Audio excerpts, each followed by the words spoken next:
आप अपने जिंदगी को संपत्ति मानो और जिंदगी में एक एक सेकंड आपका फिक्स होना चाहिए। प्रातः काल सूर्योदय के पहले उठो।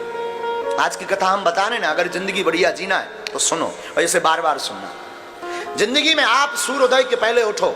आप अपने मकान पर कितने भी घोड़े दौड़ने वाली चित्र लगा लो, आपकी जिंदगी में दौड़ नहीं आएगी। जब तक सूर्योदय के पहले नहीं उठोगे तब तक आपकी जिंदगी दौड़ेगी नहीं।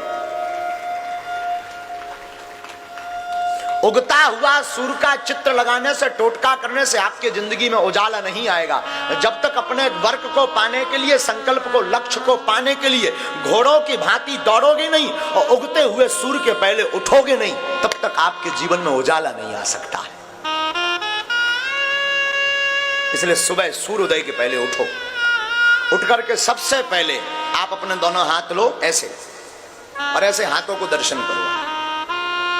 ऐसे प्रातः काल उठे, ऐसे मलो और ऐसे दर्शन करो। कराग्रे वसते लक्ष्मी, कर मध्य तु सरस्वती, कर मूले तु गोविंदा, प्रभाते कर दर्शनम।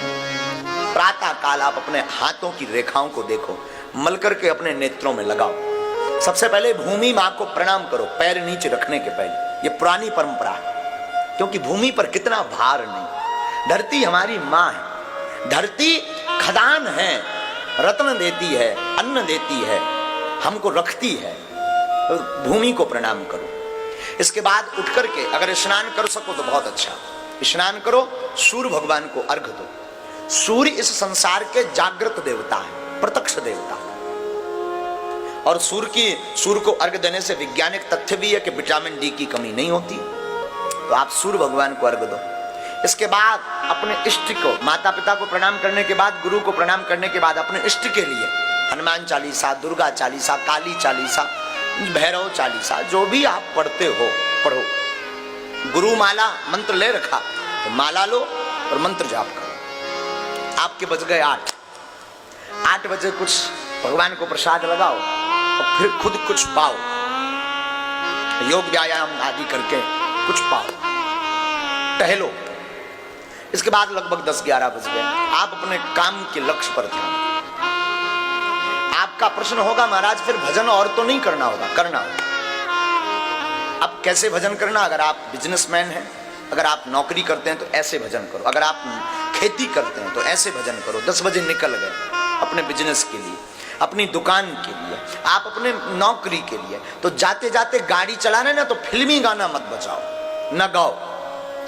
हम अक्सर देखते हैं फलाना बदनाम हुआ ठिकाने के लिए नक कटा, ये मत लगाओ। उसकी जगह गाड़ी उठाओ, भजन लगाओ। राम नाम जो गुरु मंत्र है वो मनी मन जप करना प्रारंभ करो। चलते फिरते उठते बैठते श्वास को व्यर्थ मत गवाओ। कोई काम कर रहे, माताएं घर पे रहती हैं, रोटी बना रही, रोटी बनाओ। एक रोटी बनाई, सीताराम। तवे पर रखो, सीताराम। चूल्हे में लगाओ, सीताराम। बर्तन में रखो, सीताराम। 4 बार सीताराम का जाप भी हो गया और एक रोटी तैयार भी हो गई। फिर वो रोटी खाना नहीं, फिर वो रोटी प्रसाद बन जाएगी और प्रसाद जो भी पाएगा प्रभु को पा जाएगा।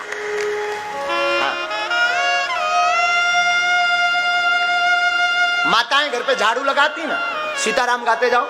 कोई भगवान का गीत, भगवान के गुणानुवाद, स्तुति, वेद स्तुति, मंत्र, कोई बहुत बड़ी महिमा, कोई सुंदर सा भगवत भक्ति गीत गाओ, झाड़ू लगाओ।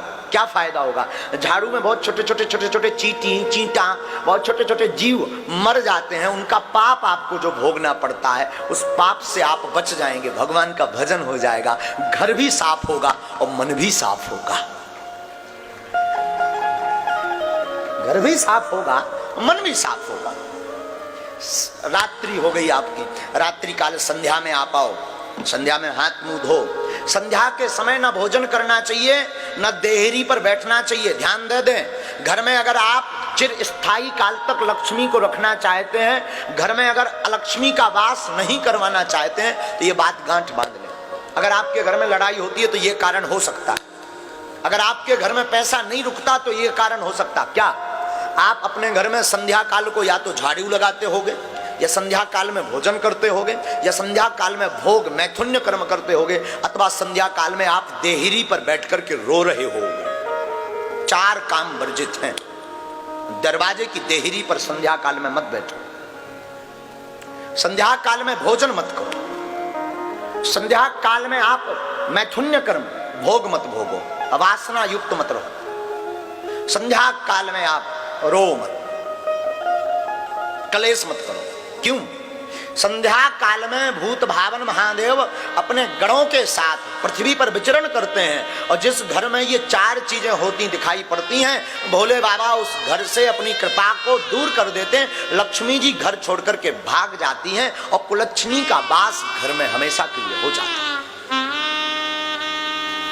तो आप अपने घर में ये चार चीजों का गान, संध्या काल में हाथ मुंह धो, पूजा मंदिर में जाकर के बैठो, प्रभु को धन्यवाद दो, प्रभु को साधुवाद दो। प्रभु आपकी कृपा से हम दिन भर के हारे थके गए थे, अब आ गए। और थके हुए होते ना शाम को, लगभग ज्यादातर लोग थके हुए होते। हाँ जी, ना जी, बोलो ना, थके हुए होते ना। एक बात सुनो, आराम किस किस को चाहिए जीवन में? हाथ उठाओ, कौन कौन आराम चाहता है? बोलो ना, हाँ, जोर से बोलो। बड़े कंजूस हो, जोर से बोलो ना, पैसा थोड़ी लगता। अच्छा, आप आराम चाहते ना?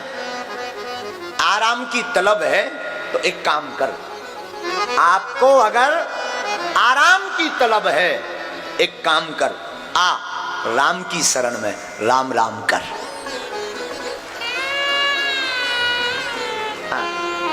आराम की तलब है तो एक काम कर, क्या कर?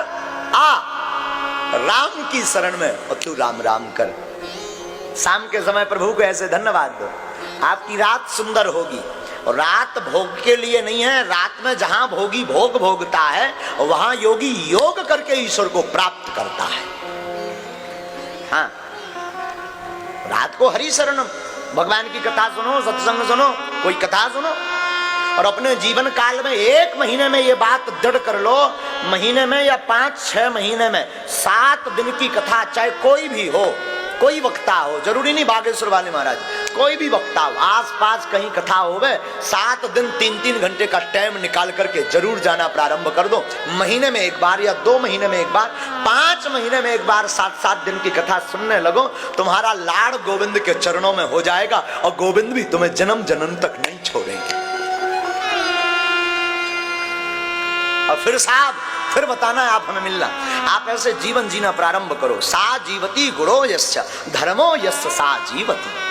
फिर आप बताना आपकी जितनी जिंदगी कितनी खुशबूमय, आपकी जिंदगी में कितना आनंद है, आपकी जिंदगी में कितनी ऊर्जा है। लोग हमसे पूछते हैं, कई बार बहुत बड़े योगियों से भी पूछते हैं, महाराज जी आप थकते नहीं, आप इतना काम करते, इतना बोलते, दरबार कथा, फिर दरबार, फिर रात को जगना, फिर बात करना, फिर पूजा, फिर पाठ, फिर दरबार, फिर कथा, ये कैसे? हम कहते हैं ना, क्या कहते हैं भगवान को? क्या कहते? कोटि सूर्य सम प्रभा।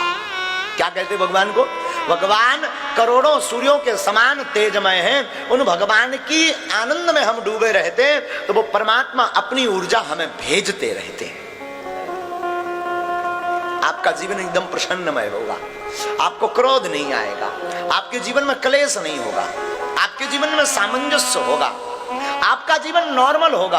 आपका जीवन में आप जो ऊंचाइयां प्राप्त करना चाहेंगे ना, वो ऊंचाइयां प्राप्त कर जाएंगे। Life is money.